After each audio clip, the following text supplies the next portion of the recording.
Well, good morning. Yes, it's 4:44 a.m. And the blurb that I wrote before midnight last night is entitled Quieting the Fear and Getting Sleep.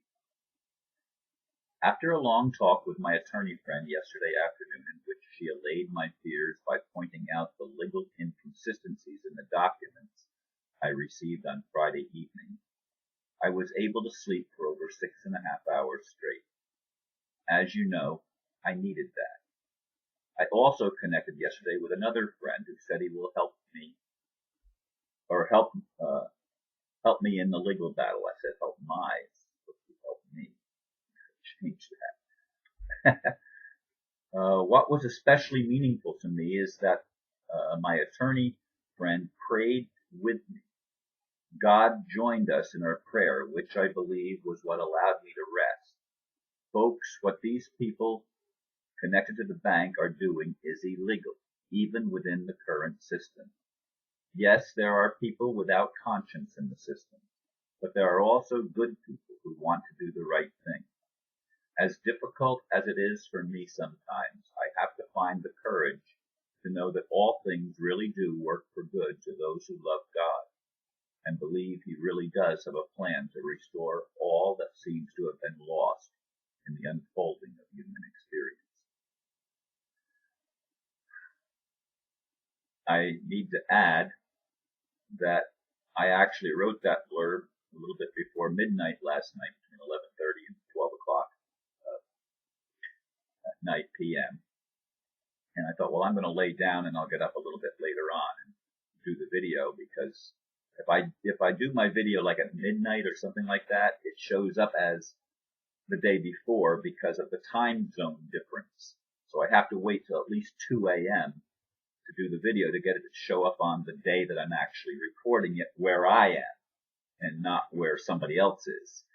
And that's the thing with time. But in any case, I fell back to sleep and I got about 4 more hours of sleep and was very, very surprised to wake up and see that it was going on 4 o'clock. I looked at, I took care of some other things, of course, and read a couple of things and came back to the computer finally at going on 4:30. Well, it was before 4:30 because I was reading things. I mean, I came up to start getting the video ready around 4:30 and setting everything up and getting the lights turned on, etc. I want to interject something though.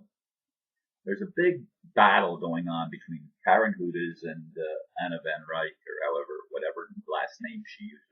There's 2 different last names there. And of course, the video that I've done that has the most hits ever was done with Karen Hudes. I mean, I believe that was the one that had the most, over 10,000 hits. And I'm not sure. That might be the only one that was over 10,000. I haven't looked. Well, I looked a few weeks ago, but I think that's true, that one is the one that had the most hits. But I've also been looking at what Anna Van Ryck does. And I mean, I have a couple of close friends that said she's not a real judge. She's not even bar certified. Well, duh. Of course she's not bar certified. Anybody that's bar certified would have to undo their bar certification to have any relevance, as far as I'm concerned, in reestablishing a government of the people, by the people, and for the people. In other words, a constitutional government set up under the original Constitution, with the exception, of course, of the fact that it was all men and all white people. I mean, they have to allow all races and both genders to be included, because that's part of the human race, even though when some of these documents were written, women were considered almost chattel, and of course blacks were considered slaves, which is ridiculous. You know, I don't buy any of that. So that needed to be and needs to be updated. But I like what Anna Van Ryck is doing. I like what she has to say. I resonate greatly with it, and I'm really disturbed to see this clash uh, between Karen and Anna. You know, it doesn't. Why can't they work together? Now, I do think that Karen is wrong in who she says is supposed to distribute the money. I do the M1 or whatever that position is.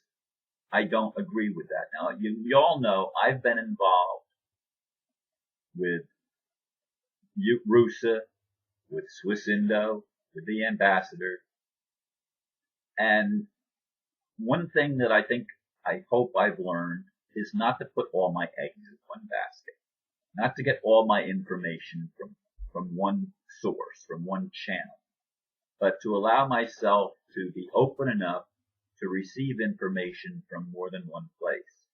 And that's why I'm going to talk later today to this gentleman who offered to help me with the legal battle. We have a conversation set up for this afternoon, and I don't know what he has to offer. I don't know what he's going to say to me. But I'm not going to only listen to my lady attorney friend from New York who lives in Florida now. She's doing a tremendous job, and she says that we may not be able to deal with the local courts here.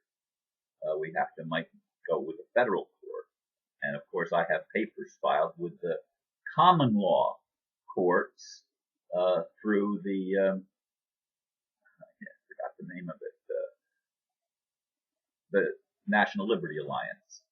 I have papers filed with them, and they've put my case in at the top of the list according to the latest correspondence that I have. So I have a lot of actions taking place to restore my status, to save my home, to do what needs to be done to continue what I feel my ministry is. And that's where my focus is. I want my focus to remain on getting the kingdom of heaven to be manifested fully on earth, restoring people's natural rights and constitutionally designated. It's not that they're constitutional liberties, because they don't come from the Constitution. They come from the fact that we're human beings. They come from the fact that the current bar system, the British Accredited Registry, and even the Roman Church, these institutions have undermined our natural rights because there was economic advantage to them to make us slaves instead of to make us slaves, debtors, instead of the creditors that we really are. We were born with unalienable rights, or unalienable, however you want to choose to say that word. We were born with these rights. They are natural rights. They are God-given rights. But we were too ignorant to even know enough to claim them.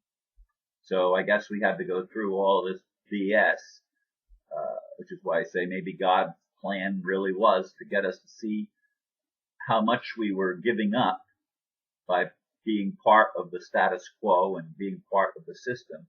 He had to let us see the sacrifice that we were making of our freedom, of our natural rights as human beings, so that we would reclaim those rights. Maybe that's part of the process. I don't, but now that I'm awake and others are awake, I don't like it that the de facto system is still wielding so much influence and so much power in the world, still fighting unnecessary wars and claiming people's lives in one manner or another, but either going with me, tying me up in legal battles for 10.5 years, and I'm not the only one that's that. But folks, I do believe that we need to be working as much as we can together and not fighting each other, because that's the only way we're going to accomplish the goal of setting humanity free and bringing peace to earth. Thank you for listening, and I hope that you consider the things that I've shared with you.